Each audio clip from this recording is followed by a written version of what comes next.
Welcome to Right on Track, a songwriting podcast. Thanks to Tone for tuning in. I'm Demi Michelle Schwartz, and I'm thrilled you're joining me on my songwriting journey. So kick back and relax, don't fall flat, and remember, stay right on track.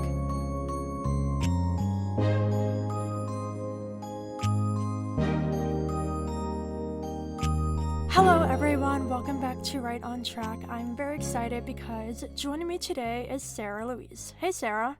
Hey Demi, thanks for having me on the show.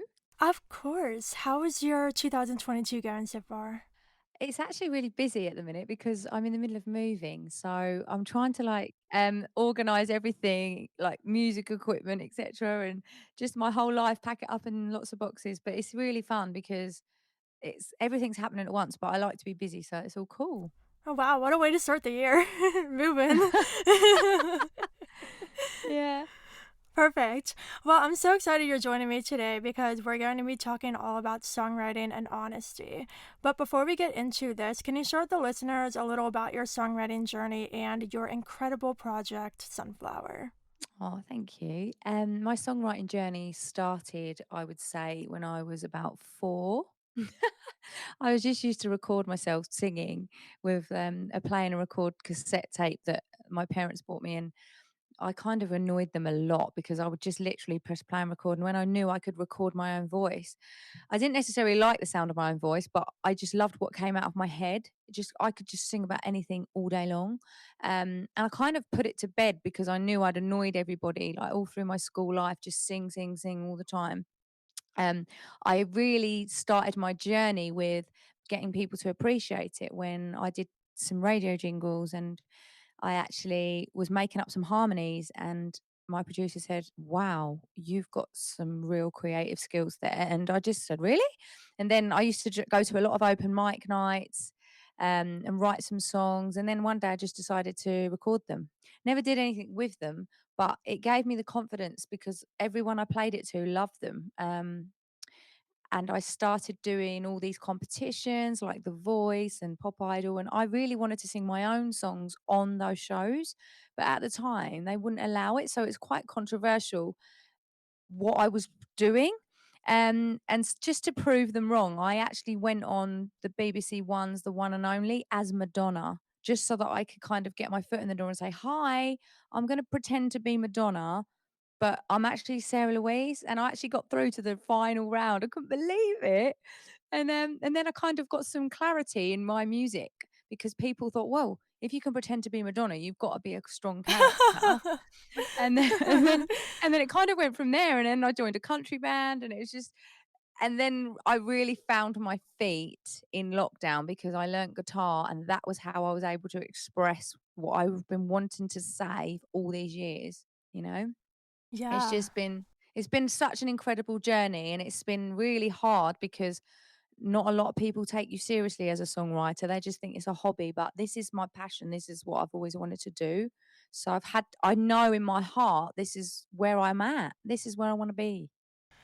That's beautiful. Wow, I love what you said at the end there. I think a lot of songwriters can relate to that. People thinking it's just a hobby, you're just writing songs for fun. But I feel like, songwriters have so much to offer. Music is such a big part of life, and everybody behind the music, those are the writers.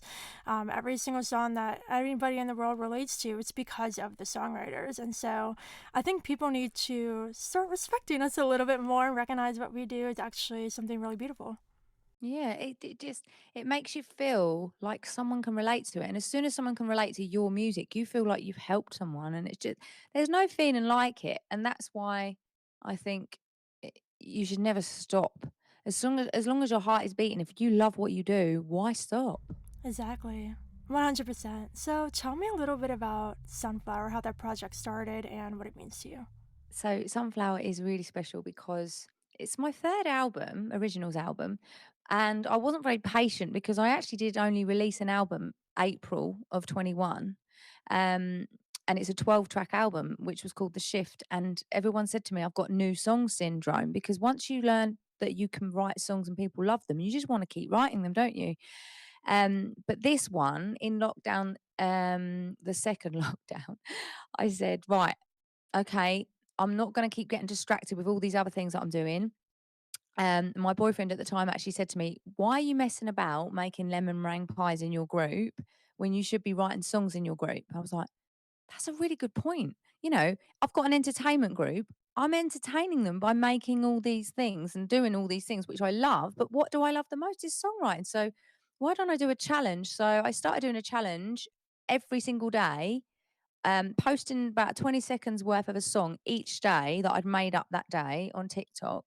And if I got like over 100 likes on each song, then I would finish the song that day. It just turns out people were just overwhelmed and not really sure what on earth I was doing. Because they were like, what are all these songs, Sarah? What are you doing? Um, and I actually asked one of the girls in my like audience, and she said to me, "Sarah, you know, your first song has to be about something that you really believe in." And I was like, "Right, well, I really believe in nature. I love nature. I love how it heals people." And yeah, she said, "Definitely write a song about nature. You need to write a song about a sunflower." I was like, "Yes, a sunflower. That's perfect." So I literally went away the first day, just come across. I was taking a walk home from, I'd been out for the day and I was just like, "All right, I'm going to walk home." So I walked through the park. It was so lovely because I had all the leaves around me and no one was around. Couldn't hear any cars and it just felt free. And I just was thinking of this song. So I recorded it a cappella and saved it in my drafts, sent it to Charlotte, who suggested, she goes, "Oh my God, I love it. You've definitely got to write it now."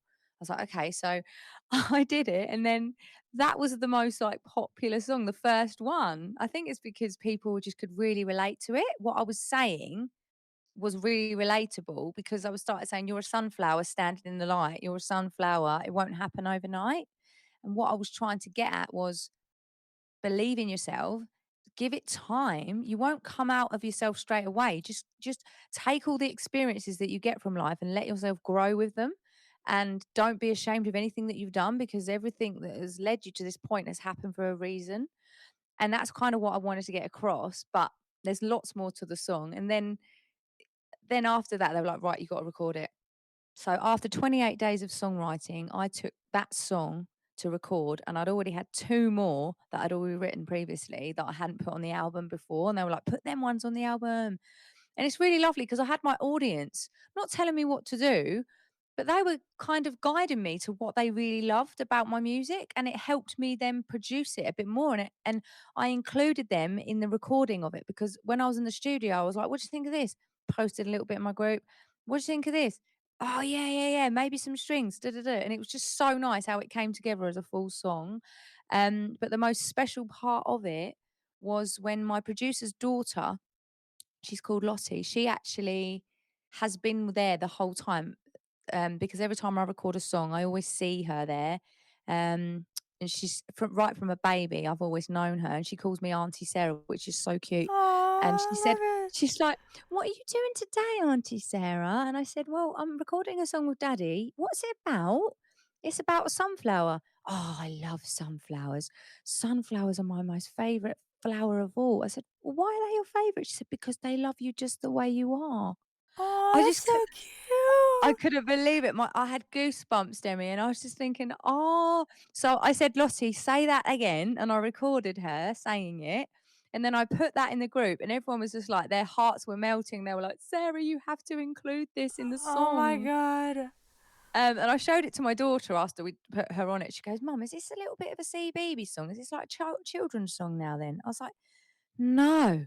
Do you even understand?" It's like, that's not like, you have to accept everyone for who they are. That's what the song is about. You've got to accept that I've chosen my little girl, my little favorite little Lottie, to come on this album because she represents pure innocence. And it just felt right, you know? And when we asked her if she wanted to sing on it, she went, "Yes, please." She was so excited. So it's really cute. And she's only 5. And her dad's like, "Sarah, what have you done?" She's got the buzz for it now. She wants to get in the studio every day, and I've got work to do. Oh my goodness. Wow, that is such an adorable story and such a beautiful message for the song. Wow. Oh, thank you. Yeah, it's just sometimes things come together and you don't know how they're going to, but they just do, and for the right reasons. And it became something more special because of her, you know? Yeah, exactly. And I love how you included your listeners and everything as well into that whole process. That must have been extremely special. Well, I've literally had my audience with me that all through lockdown, and everything I've done, I've tried to include them in it because there's been a lot of mental health awareness, and I've tried to include all of my audience in stuff that is going on, and I try and go live every single week. I've been going live like twice a week just to catch up with people, and our people have really not relied on me, but they've kind of they look at me as part of their family, I think, because the things that they share with me privately, it's like, wow, I didn't know that I could get to someone like that. They tell me all their life story, which is really lovely. But when you've got like 150 messages in your private inbox about all different, well, Sarah, what do you think I should do about this? And it's like, oh my God, I don't know. I can't advise you, but all I can say is I've got a song about that. Here you go. Have a listen to this one. This is what this is about. And just to try and help them that way, because I can't personally advise people. I'm not qualified for that. But through my music, if people can take something from that as a little bit of comfort, then that's great. My job is done, you know? Exactly. Yeah, that's beautiful. And that goes right into our kind of topic for today, honesty. You're so honest in your music, honest with your listeners about everything, that they're kind of taking comfort in that and able to open up themselves and be honest with you. And I think that's something that all songwriters are trying to achieve, that mutual, beautiful, authentic, honest connection. Oh, I I I love my audience because without them, what have I got? Who am I? You know, one of the singers put on TikTok this year, "What do I want for Christmas? I want my friends to listen to my music," and that really resonated with me because I have been singing so long. My friends are like, "Oh my god, what's she doing now?" She's always live. She's always live streaming. She's always so busy. She can't come out with us. She's got a gig. She's this. So it's really hard for my friends to keep tabs on what I'm doing. And it's just like I treat that as going to work. So I feel like I've made new friends. Not that my old friends are not important to me, but I feel like this is my work life, but also my new family. It's like my music family. Can't describe it. It's just like I feel like if something good happens to me, I want to go and do a live. I want to tell everyone. And my boyfriend's like, why don't you tell one of us? Why do you have to go live about everything? It's because they've been there for me. Not that no one else has, but they've followed my journey. I want to include them. Right. I love that perspective. I care about my family so much and my friends. And if they want to listen to me, great, but I'm not going to force them to.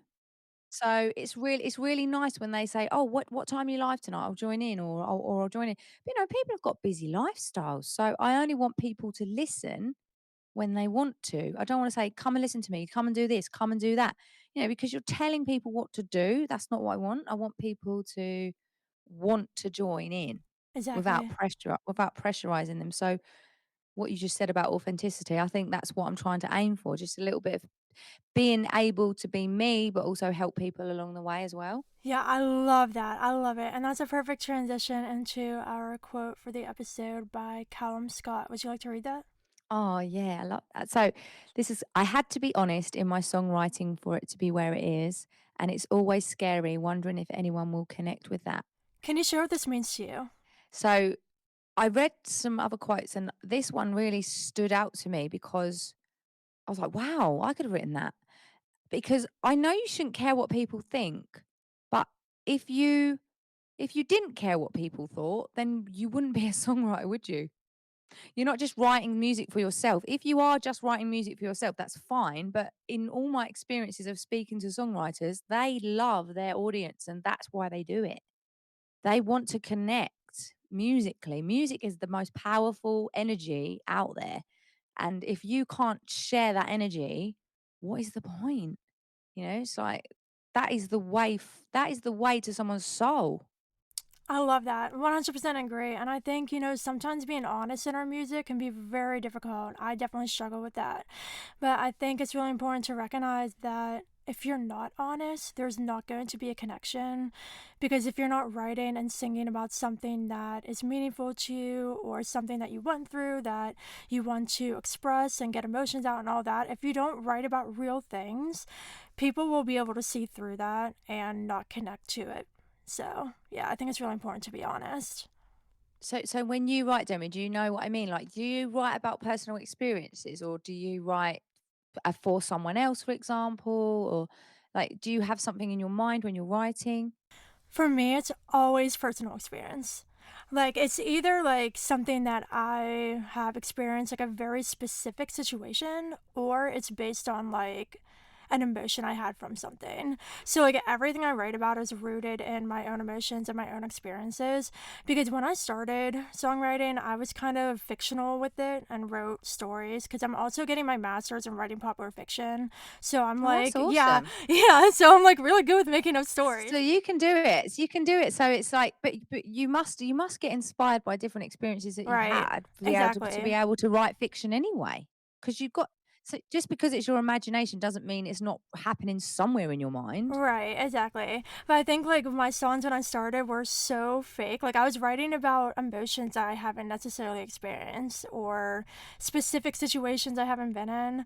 And it was really difficult because though the songs were crafted well and like the lyrics were good and the melody was good, I didn't personally connect to them because they weren't How did me. the songs do? I didn't release them. Oh, so you don't even know how well they would have done. I recorded them and didn't release them because I didn't Oh, connect you to should them. definitely release them. They should definitely come out. Just you should do a comparison, like, and do a game and just go, right, there's one song here that I released, and there's one song here that I is a personal experience. There's one song that isn't. Which one do you think is true? Oh, Do that'd like a be game. cool.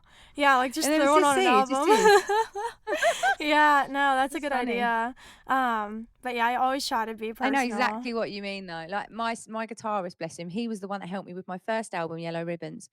He's like, Sarah, I've written this song and I'm going to play it to you. What do you think? And I was like, oh, that is beautiful. What happened to you? You're okay. And he's like, what are you talking about? I made it up. I was like, what? I can't believe this. It's like how feels sorry for his son, and his son was like really depressed and all this sort of stuff. And I'm like, what are you talking about? Where did you get this from? And I was showing like empathy to him. He's like, Sarah, don't be so sensitive. This isn't real. I just want you to sing it. I was like, sorry, Steve. I can't sing this because it's not about me. He goes, Right. oh, you've got to leave ego at the door. I was like, it's not about my ego. It's about my connection with this song. I love the song, but it's not for me because I don't feel this. He wrote and he helped me with another chorus. It was like anywhere with you. It's like if only you loved me. I was like, Steve, I'm not going to say that. It's almost like Jolene. Jolene, please don't take my man. I was like, just have my man. If you're going to mess about, go and have him. I don't want him. Like, not if only you love me. Please love me. Please love me. But I had a compromise with him. I was like, okay, I will sing that verse if I can change the chorus to something completely different so that it's more resonated with me because this is just absolute not me. So there's a song Anywhere with You that I sing on Yellow Ribbons, and it's like, and it starts going da, da, da, and it's like, oh, if I could climb the highest mountain, I would swim strongest sea. It's like, yay, I'm back, woohoo, positive. And he's Oh like, my oh, you god. got to Sarahise it, haven't you? I was like, yep, that's what I Oh do. man, that's so funny. But yeah, you have to relate. Yeah. That's so great. Well, speaking of like, singing songs that are you, what would you say out of all your songs is the one that's most honest and most captures you on a deep personal level? Oh wow, that's a good question. Well, well, there's two actually, but I'll talk about this one. So I wrote a song for my daughter last January, actually, last December for her 18th birthday, because I don't know what to get someone that doesn't really need anything, like we've been on holidays, we've done really special things together, and she's had to kind of put up with my career. It's very busy. One day I'm in, one day I'm not. One day I come home at 3 o'clock in the morning. She's got different babysitters all through her life, and she's kind of known me to be a singer all her life. And I just wanted to tell her in a song, look, I know I'm a busy mum. I know I'm not your normal average mum, but I love you the most, and you're the most precious gift I could have ever had. And I want you to know that you're my reason. You're my why. You're everything to me. And no matter what age you get, I'll always be that person that looks out for you, even though I'm not your typical mum model. Because you're like, why can't I just have a normal mum? Why are you always singing? Why do you always like mess about? And why do you always embarrass me in front of my friends? Because that's what I do. So I kind of wanted to, and I said to her, I wrote you a song for your birthday. No, she said, what have you done for my birthday? I said, well, I've made you something. She goes, oh, a song. I was like, "Don't say it like that." She went, "Oh, well." She goes, "You haven't made me a song." "Oh, that's so gay." Oh, and then she was just miserable. Anyway, I played this song to her on her birthday, done the lyrics. My friend done a proper lyrics video, done a slideshow of when she was a baby, put it all together in a really lovely Aw. video, and she cried, and she shut the laptop down. She goes, "I didn't know it was gonna be that good, did I?" Oh my And god. I didn't plan on releasing it or anything like that. I just wanted to release it for her so that she had a song. So she knew, look, this is not just about me, Francesca. This is about you. You're my why. So every time I sing it, I think my audience realize why it's so special to me, and they always request it. Always. They love it. So yeah, Eyes to See is my fave, I think, and Fly Free Little One, which I wrote for a baby loss charity because I can connect with that too, and it's really helped people and it's given them comfort. So yeah, they're quite sensitive songs, but they're special, you know. Exactly. Wow. That's amazing. I think, writing a song for your daughter too, like that's the most adorable thing that anybody could ever do. It's like write a song for somebody. Like I always say, like this is gonna sound crazy, like when I'm married or whatever, like I want to marry a musician because I like literally want songs written for me, like on anniversaries. Oh, Like get it, that's get it out there, literally Demi. Put it on your vision board. Love it. like that's what I want. Like I don't want an elaborate vacation, just write me a song. It's special. It's really special, isn't it? Yeah, it definitely is. So I think one of the most important things to talk about with honesty in songwriting is that when we listen to other artists' music, we can connect to them through, the whole empathy kind of side of things because there's a lot of songs out there that are about things that we haven't experienced ourselves, but because of how they're written so honestly and openly, we can literally put ourselves in their shoes and know exactly how it feels. So, are there any songs or albums that do this for you? Oh, that's actually another good question. So I met Lauren Elena at Dixie Fields like before lockdown 2019, and she just totally I was gripped by her lyrics. She wrote about her parents splitting up. I was relating to that. She wrote about her life and how sometimes she was bullied, and everything she sang. I'm like, are you me? Like who are you? You're like my guardian angel. And she's younger than me, but I felt like she was there for me. It's so weird. I was like, she was standing on that stage, and I just wanted to cuddle her. I was like, thank you for making me realize how I felt about this situation.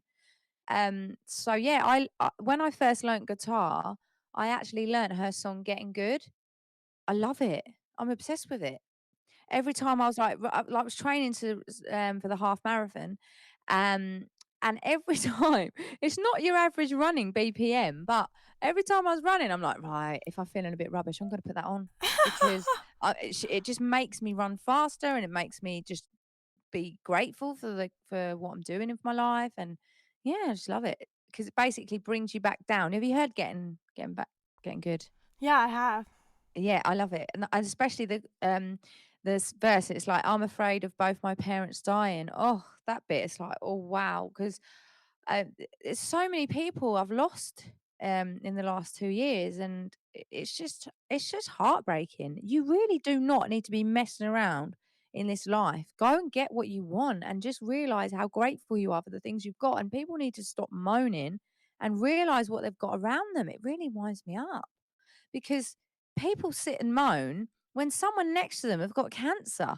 What are they moaning about? There's nothing seriously a problem. If you've got good health, you've got a roof over your head, you've got food on your table, you really need to take a look at yourself and think, right, I'm lucky because there's a lot of people out there that haven't got that. And I'm not preaching, but it really gives you that wow, that is she's talking sense, that girl.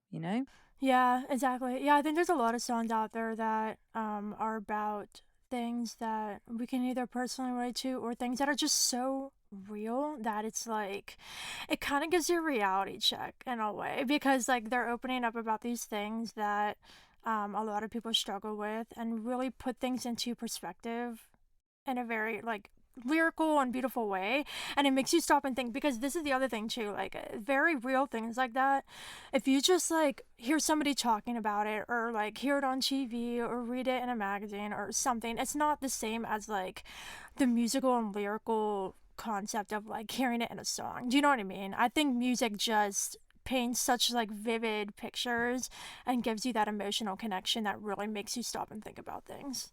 It really does, and, I just don't think there's any other music like country that does that in Mm, my experience because everything is just so heartfelt. right. I love soul music, but I don't think country can be beaten in genres because of the way that it makes people feel, and I think it's because of the instrumentation used, I think it's because of the kind of beats per minute, I think it gets right in your heart, I do. I completely agree. Like when I started songwriting, I started very contemporary pop. And my debut album, Dear Diary, I released in October, is a pop album for the most part. And like I'm realizing now, like I'm shifting, like I'm going country now. And it's for that specific reason. Like, not that pop music isn't good, but if you listen to a lot of pop songs, it's not like deep lyrical concepts, it's more surfacey, and it's more focused on like instrumentation and like a cool melody and like the vibe.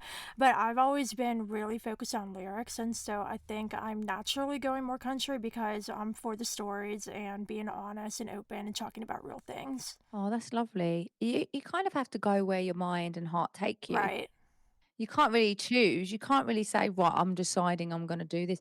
Like like even when I talk to, my producer, I was like, "What should I put?" Because you know when you have to upload all your tracks to, like, Spotify and everything, I'm Right. like, "Well, it asked me for a category. I don't know."